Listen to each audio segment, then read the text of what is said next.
Hello friends, नमस्कार। आप सभी को नमस्कार। आप सभी का वेलकम इस क्लास में। You all are welcome to this class. So confirm करेंगे कि ऑडियो वीडियो आपको एक्सेसिबल है। Please confirm that audio video is accessible to you. Audio video is okay. कर दीजिए confirm so that we can start the discussion. तो हमारे and से आपको ऑडियो को लेकर के, वीडियो को लेकर के कोई डिफिकल्टी नहीं है, तो कंफर्म कर दीजिए so that we can start. So do it quickly. जितने स्टूडेंट ऑलरेडी ज्वाइन कर चुके हैं सो क्विकली कंफर्म कर देंगे। चलिए शुरू करते हैं आज का डिस्कशन। तो लास्ट सेशन में हमने शुरू किया था एरिक्सन का जो डेवलपमेंट मॉडल है पर्सनैलिटी को लेकर के, लेकिन टाइम कंस्ट्रेंट के कारण हम इसको आगे नहीं लेकर के जा चुके थे, तो अब उसी को हम शुरू कर रहे हैं। So E.H. Erikson development model of personality. So he identified 8 developmental stages in explaining the personality. Personality कैसे डेवलप होती है, इस पर्पस के लिए उन्होंने 8 developmental stages को आइडेंटिफाई किया। ये 8 developmental stages क्या क्या हैं और इनके फीचर्स, इनके कैरेक्टरिस्टिक्स क्या हैं। So let us see that part. According to Erikson, these are based on a person's state of mind at a given point of time. This is quite important. So ये relate करता है किसी भी person के state of mind को, और वो भी at a given point of time, because at different given point of time हमारा जो स्टेट ऑफ माइंड है वो डिफरेंट रहता है।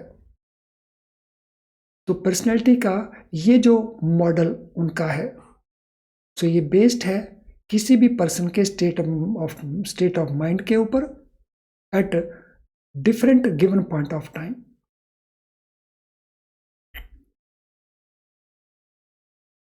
सो जो सबसे पहला स्टेज है वो स्टेज है ट्रस्ट वर्सेस मिस ट्रस्ट का। सो हमारी पर्सनैलिटी को ये अफेक्ट करता है ट्रस्ट और mistrust. As a children we depend on others for our various needs. तो बचपन में हम डिपेंड करते हैं दूसरों के ऊपर, हमारी जो डिफरेंट टाइप की नीड्स हैं उनके लिए, और ये सभी के साथ होता है। We develop feelings of trust और mistrust towards others depending upon our experience about fulfilment of our needs. वो जो हमारी नीड्स थी जिसके लिए हम डिपेंडेंट थे दूसरों के ऊपर, अगर वो मीट हुई तो हमारी पर्सनैलिटी डिफरेंट होगी, अगर वो मीट नहीं हुई तो हमारी पर्सनैलिटी डिफरेंट होगी। Because we develop feelings of trust and mistrust दूसरों के प्रति। सो दूसरों के प्रति हमारी फीलिंग ट्रस्ट वाली या मिसट्रस्ट वाली होंगी, और ये किसके ऊपर डिपेंडेंट करेगी, दूसरों ने कैसे हमारी हेल्प की, हमारी नीड्स को फुलफिल कैसे किया दूसरों ने, इसके ऊपर वो बेस्ड होगा। Either there will be trust और there will be feeling of mistrust. और इसको ऑर्गेनाइजेशन के साथ कैसे लिंक किया जाए। सो वर्क प्लेस के ऊपर भी हम डिपेंडेंट होते हैं ऑन अदर्स फॉर गाइडेंस। तो जब भी हम किसी नई जॉब को ज्वाइन करेंगे तो in the work place we are dependent on others for guidance. We develop feelings of trust and mistrust towards others in the organisation depending upon how well they respond to our needs and help us to find our place in the system. तो दूसरे हमारी help कैसे करते हैं, जो हमारी needs हैं उनको मीट करने के लिए, उसके बेसिस के ऊपर दूसरों के प्रति हमारा ट्रस्ट या मिसट्रस्ट डेवलप होगा, और वो अफेक्ट करेंगे हमारे बिहेवियर को, और वही बनता है पर्सनैलिटी का पार्ट। सो एरिक्सन का ये जो पर्सनैलिटी का मॉडल है ये डिफरेंट स्टेजेस के ऊपर बेस्ड है और वो भी किसी पर्सन के स्टेट ऑफ माइंड के ऊपर at given point of time. तो अगर ऑर्गेनाइजेशन के अंदर लोगों ने हमें हेल्प की, हमारी नीड्स को मीट किया, तो we develop trust towards them, not only towards them, towards the organisation. हम सोचते हैं कि ऑर्गेनाइजेशन अच्छा है, where people are helpful. No, दूसरा है ऑटोनॉमी वर्सेस शेम और डाउट। तो ये सेकंड स्टेज है, autonomy versus shame and doubt.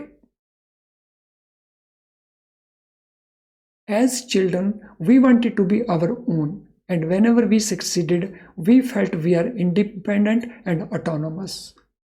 तो बचपन में हम चाहते थे कि हम अपने आप सब कुछ कर सकें, और जब हम ऐसा करने में सक्सेसफुल हुए तो हमें लगा कि हम इंडिपेंडेंट हैं और ऑटोनोमस हैं। तो इससे हमें एक डिफरेंट टाइप का कॉन्फिडेंस मिलेगा और वो कॉन्फिडेंस बन जाता है part of our personality. So as children we wanted to be independent. Whenever we succeeded being independent, तो हमने महसूस किया कि we are independent and we are autonomous. And when we failed, जब हम फेल हुए तो हमें एक एक्सपीरियंस हुआ ए sense of shame and doubt. अपने ऊपर हमें शेम भी हुआ और अपने ऊपर हमें डाउट भी हुआ। So when we failed we experienced a sense of shame and doubt, और फिर वो हमारी पर्सनैलिटी का पार्ट बन गया। तो यही कुछ होता है ऑर्गेनाइजेशन के अंदर in the work place. So after induction and initial training we feel happy when we can function independently. So जब हमने जॉब को शुरू किया आफ्टर द इंडक्शन और इनिशियल ट्रेनिंग के बाद, अगर हम इंडिपेंडेंटली फंक्शन कर पाए तो then we feel happy. So हम ऑर्गेनाइजेशन के प्रति, लोगों के प्रति एक पॉजिटिव वे में फील करते हैं। But when we commit mistakes, so we start doubting on our own competencies. जो जब हम गलतियां करते हैं तो हम अपनी कॉम्पिटेंसीज के ऊपर डाउट करना शुरू कर देते हैं, and in that case we experience a sense of shame for not doing things right. तो एक सेंस ऑफ शेम हम एक्सपीरियंस करते हैं कि हम ठीक नहीं कर पा रहे हैं। तो ये है stage 2, autonomy versus shame and doubt.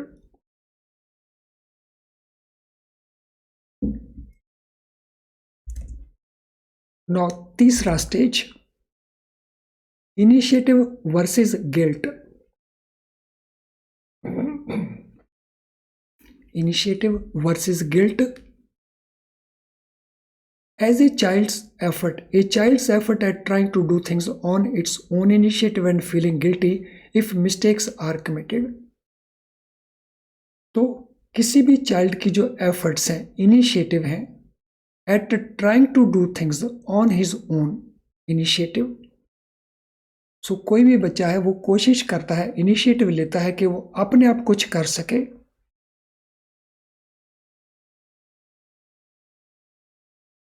तो अगर वो ऐसा कुछ कर पाता है तो उसका कॉन्फिडेंस बिल्ड होता है, और अगर ऐसा वो कुछ नहीं कर पाता तो एक फीलिंग होता है गिल्टी होने का अगर मिस्टेक्स कमिट होती हैं। सो इसी तरह से वर्क प्लेस के ऊपर an employee takes initiative and use the talent to settle down in the job. So कोई भी एम्प्लॉय है वो इनिशिएटिव लेता है वर्क प्लेस के ऊपर, और जो उसका टैलेंट है, उसकी स्किल है, उसका नॉलेज है, तो उसको वो सेटल डाउन होने के लिए जॉब के अंदर यूज करता है। And if things go wrong, अगर वो ऐसा नहीं कर पाता तो he may experience a sense of guilt that he wasted energy and resources of the organisation. तो अगर वो ऐसा नहीं कर पाता, सेटल नहीं हो पाता, तो उसको एक गिल्ट का सेंस होता है, फीलिंग होता है कि उसने अपनी एनर्जी को वेस्ट किया और ऑर्गेनाइजेशन के रिसोर्सेज को वेस्ट किया, और वो उसकी पर्सनैलिटी का पार्ट बन जाता है। तो इस प्रकार से पर्सनैलिटी डेवलप होती है थ्रू 8 डिफरेंट स्टेजेस, जिसमें से अभी तक हमने 3 को कंप्लीट किया। I hope everything is clear so far. यहाँ तक हर चीज अच्छे से क्लियर है और काफी इंटरेस्टिंग भी लगती है। तो अगर ऐसा है तो क्विकली स्माइलिंग आइकन को पोस्ट कर दीजिए, तो मुझे कंफर्मेशन मिल जाएगा that you are able to understand everything well.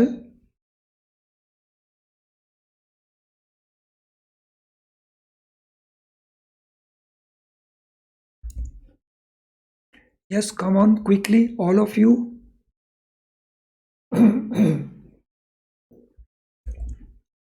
So अब हम चलते हैं stage number 4, industry versus inferiority.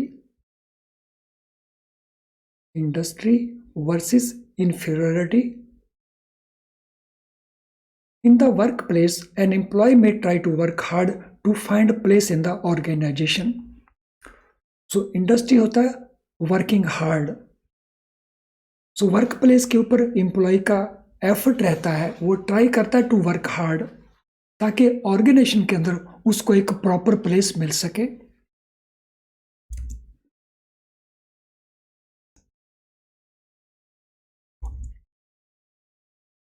If he is not successful, he tends to suffer from a feeling of low self-concept and low self-esteem.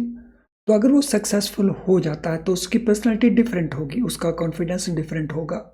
और अगर वो successful नहीं हो पाता तो उस केस में वो सफ़र करेगा, उसके अंदर एक फीलिंग डेवलप होगी लो सेल्फ कंसेप्ट की एंड लो सेल्फ एस्टीम की, यानी उसकी पर्सनैलिटी का जो पार्ट है वो यहाँ पे सफ़र करेगा, उसका जो कॉन्फिडेंस है वो लो रहेगा।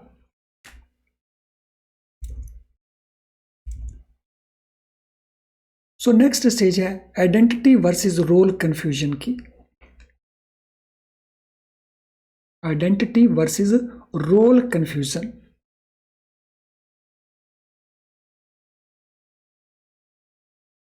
In the workplace, employees are expected to prove themselves as high performing members. So workplace के ऊपर जो employees हैं उनसे expect किया जाता है कि वो अपने आप को हाईली परफॉर्मिंग मेंबर्स के तौर के ऊपर प्रूव कर सकें। तो in the work place they are expected to prove themselves to be high performers, और उससे ऑर्गेनाइजेशन के अंदर उनकी आइडेंटिटी बनती है। So that helps them to build their identity.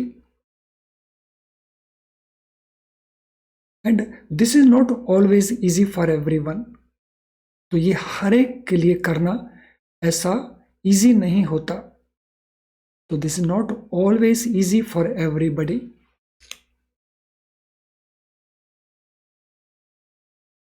सो इस प्रोसेस में if some may find their role identity diffused और confused rather than identified and distinguished, तो जो ऐसा नहीं कर पाते तो उनको क्या लगता है कि उनको आइडेंटिटी नहीं मिल रही, उस ऑर्गेनाइजेशन के अंदर उनको इंपॉर्टेंस नहीं मिल रही है, और in that way they get confused. तो वो अपने आप को कंफ्यूज्ड महसूस करते हैं इंस्टेड ऑफ बीइंग आइडेंटिफाइड और डिस्टिंग्विश्ड। तो जो इसमें सक्सेसफुल हो जाते हैं उनको आइडेंटिटी मिल जाती है, जो उसमें सक्सेसफुल नहीं होते तो वो कंफ्यूजिंग सिचुएशन में चले जाएंगे, उनका जो कॉन्फिडेंस लेवल है वो गिर जाएगा and that will become part of their personality.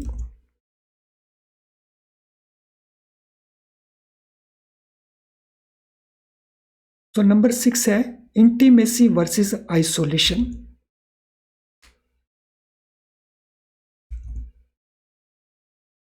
So intimacy means दूसरों के साथ मेल मिलाप और आइसोलेशन मीन्स दूसरों के साथ हम नहीं जम पाए। In the work place we may develop close contact with others and we may also feel a sense of isolation. तो वर्क प्लेस के ऊपर हम दूसरे लोगों के साथ we may get in close contact, यानी दूसरों के साथ हमारी बनती है तो we may develop close contact. So उससे हमें फीलिंग आएगी इंटीमेसी की। और अगर हम ऐसा नहीं कर पाते तो हमें फीलिंग आएगी, सेंस आएगी आइसोलेशन की, अलग थलग पड़ जाना। और वो हमारे बिहेवियर को, हमारी पर्सनैलिटी का पार्ट बन जाएगा। सो फ्रेंड्स, इससे पहले कि हम आगे मूव करें तो जिन स्टूडेंट्स का अभी तक लाइक डिसलाइक नहीं हुआ है, क्विकली वो लाइक डिसलाइक को कंप्लीट कर देंगे। सो do it quickly. And meanwhile मैं आपको बताना चाहूंगा, ये जो हमारी फ्री लाइव क्लास है ये बहुत यूजफुल है आपके मार्क्स को इम्प्रूव करने में। जो आपका स्कोर आता है उसको इम्प्रूव करने में इसका काफ़ी बड़ा रोल रहता है। लेकिन ये सोचना गलत होगा कि केवल ये क्लास करके हम पास हो जाएंगे, ऐसा पॉसिबल नहीं है मुझे लगता है कम से कम। सो पास होने के लिए आपको फुल सिलेबस को कवर करना चाहिए और उसके लिए आप वीडियो लेसन्स को यूज़ कर सकते हो, उसके आप IIBF की जो बुक्स हैं उनको भी यूज़ कर सकते हो। सो वीडियो लेसन्स के लिए आप हमारे पास आ सकते हो। सो वीडियो लेसन्स हम बेस्ट क्वालिटी के प्रोवाइड करते हैं, वो भी बहुत कम प्राइस के ऊपर। और इसमें केस स्टडीज़ के वीडियोस आपको अलग से अवेलेबल हो जाते हैं। तो केस स्टडीज़ का एक बहुत इंपॉर्टेंट रोल होता है आपके पेपर पास करवाने में, काफ़ी वेटेज रहता है केस स्टडीज़ का। तो केस स्टडीज़ को कभी इग्नोर मत करना। तो जितना इंपॉर्टेंट कंसेप्ट्स हैं उतने ही केस स्टडीज़ हैं। चलिए आगे मूव करते हैं। अभी भी बहुत सारे स्टूडेंट हैं जिनका लाइक डिसलाइक कंप्लीट होना बाकी है, तो उसको पूरा कर दीजिए, मैं आगे मूव करता हूं। So generativity and stagnation. So 7th stage है जेनरेटिविटी एंड स्टैग्नेशन।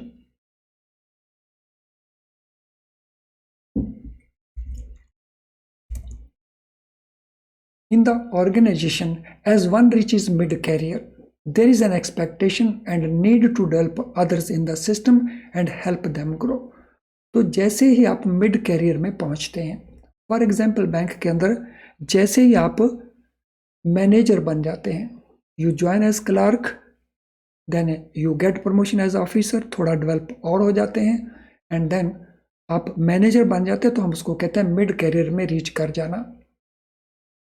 तो जो लोग मिड कैरियर में रीच कर जाते हैं तो उनसे एक्सपेक्ट करता है ऑर्गेनाइजेशन कि वो दूसरों को डेवलप करें, दूसरों को हेल्प करें ग्रो करने की, बिकॉज दे गॉट एक्सपीरियंस।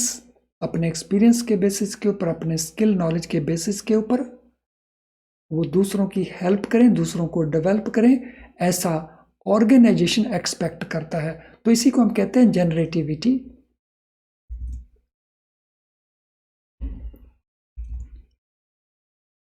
और अगर किसी कारण हम इसको नहीं कर पाते तो फिर वो बन जाता है स्टैग्नेशन, और वो हमारी पर्सनालिटी का पार्ट बन जाता है। If this is not done properly, हमने दूसरों को हेल्प नहीं किया, दूसरों को डेवलप नहीं किया ग्रो करने में, तो उस केस में we develop a sense of stagnation. तो हमें एक स्टैग्नेशन का फीलिंग आता है कि हम कुछ नहीं कर पा रहे, और वो हमारे कॉन्फिडेंस को अफेक्ट करता है, हमारी पर्सनैलिटी का पार्ट बन जाता है।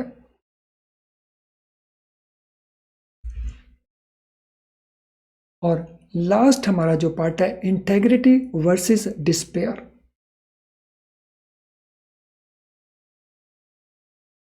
Integrity versus despair.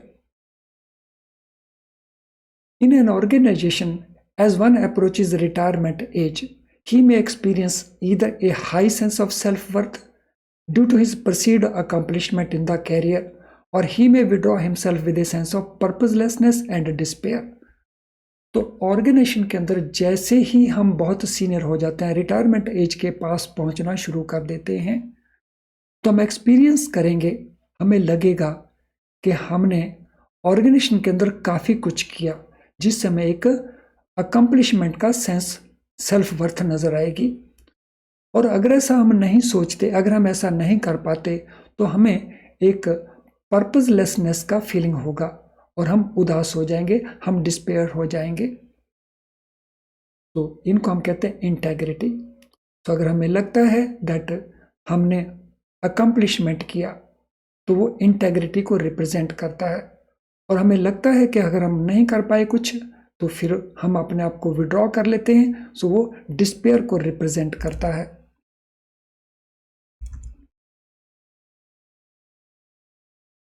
तो ये हो गए हमारे 8 स्टेजेस। सो एरिक्सन की इस थ्योरी से पहले हमने दूसरी थ्योरीज को भी डिस्कस किया था। इन थ्योरीज के अंदर बेसिक डिफरेंस क्या है, particularly type A type B personality के अंदर दोनों में डिफरेंस पॉइंट्स क्या हैं। So two theories, that is type A and type B, and Erikson model of personality bring out different aspect of the concept. ये different aspect क्या है? While type A and type B focus on certain personality features, तो type A type B के अंदर जो focus है कुछ personality features का है। आपको याद होगा उस लेसन में हमने जो टाइप ए टाइप बी के कैरेक्टरिस्टिक्स को स्टडी किया था। अगर हम एरिक्सन के मॉडल को देखते हैं, तो इसमें उन्होंने नरेट किए हैं different stages in development of personality. तो किसी भी इंडिविजुअल का ग्रोथ और उनका effect on his mental personality क्या होता है, तो इनको हमने देखा इन स्टेजेस के थ्रू। तो ये एक बेसिक डिफरेंस है दोनों टाइप की थ्योरीज के अंदर।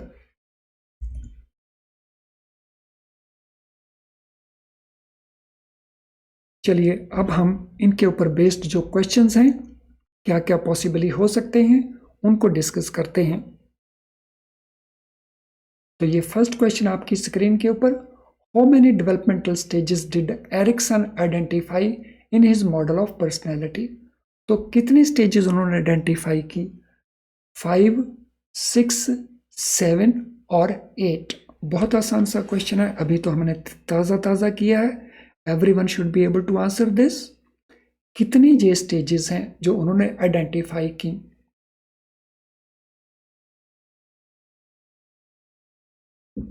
Yes, very right.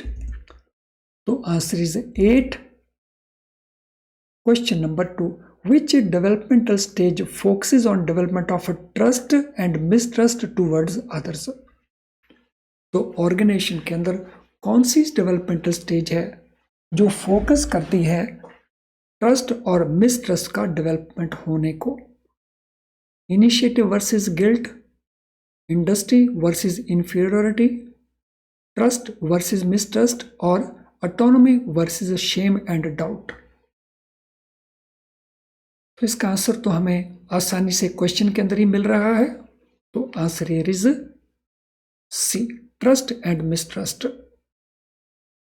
तो अगर दूसरे हमारी हेल्प करते हैं, हमें ऐसा लग रहा है, तो वी ट्रस्ट देम, और अगर उनसे हमें कोई हेल्प नहीं मिलती तो then we do not trust them, जिसको हम कहते हैं mistrust.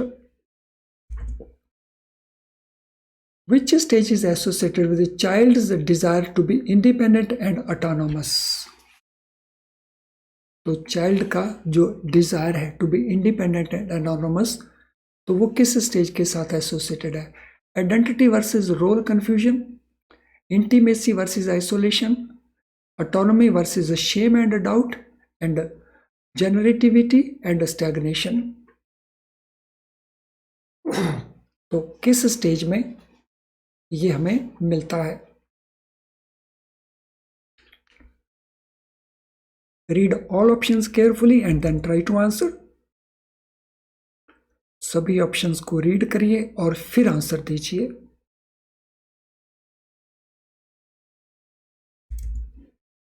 Yes, very correct. So answer here will be C, autonomy versus shame and doubt.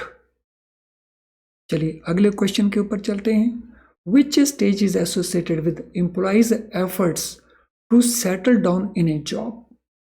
तो कौन सी स्टेज इन 8 स्टेजेस में हमें एम्प्लॉयज की एफर्ट टू सेटल डाउन को रिप्रेजेंट कर रही नजर आती है। Initiative versus guilt, identity versus role confusion, industry versus inferiority और intimacy versus isolation. Question number 4,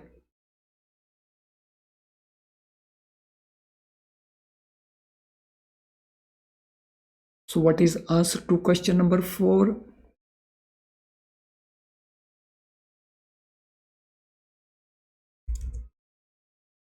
तो क्वेश्चन नंबर 4 के लिए हमारा आंसर बनता है इंडस्ट्री वर्सेस इंफीरियरिटी। तो इस स्टेज के ऊपर एम्प्लॉय एफर्ट करता है to settle down. What happens when employee commits a mistake during stage of autonomy versus shame and doubt.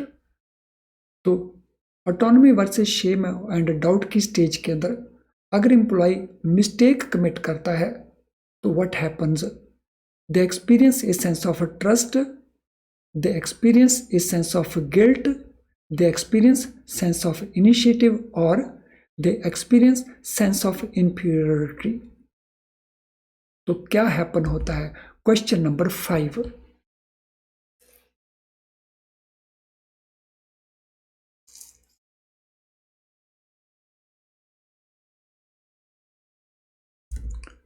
So yes answer हमारे पास बनता है so we experience a sense of guilt. तो हम option B is the right answer here. Question number 6, which stage is associated with the employees need to develop others in the organization। तो कौन सी stage है जहां पे employees का जो नीड है टू डेवलप अदर्स वो रिफ्लेक्ट होता है? Initiative versus guilt, generativity versus stagnation, identity versus role confusion और इंटीमेसी वर्सेस आइसोलेशन। सो कौन सी स्टेज है वो? रिकॉल करिए जो आपने अंडरस्टैंड किया, और नहीं कर पाते तो आप जो आपने नोट्स बनाए उनको रेफर करके आंसर दे सकते हैं। So what shall be the answer for question number 6?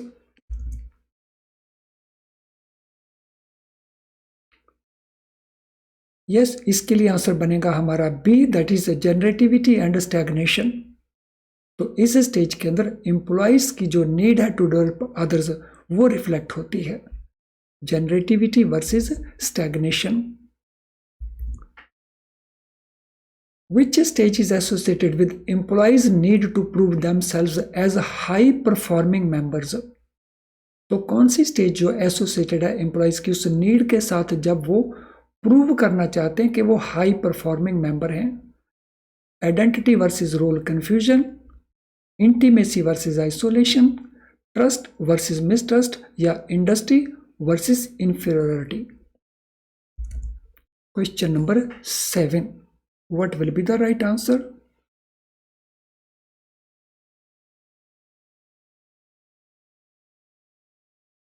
Question number 7,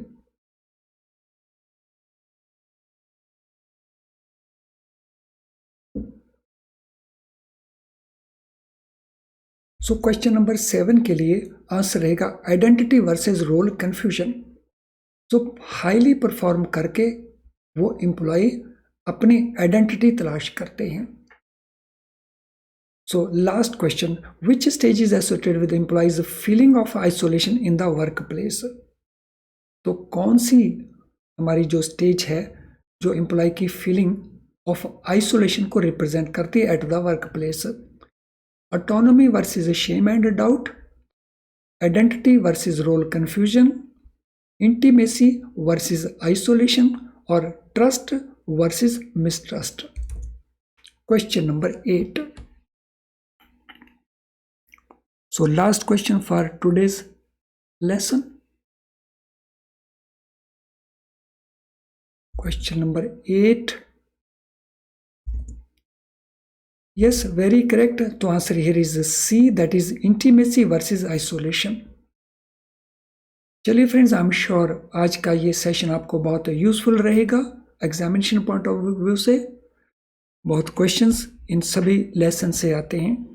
आज के लेसन के साथ जुड़ा हुआ अगर आपका कोई क्वेश्चन हो तो आप उस क्वेश्चन को कमेंट बॉक्स में टाइप कर सकते हैं।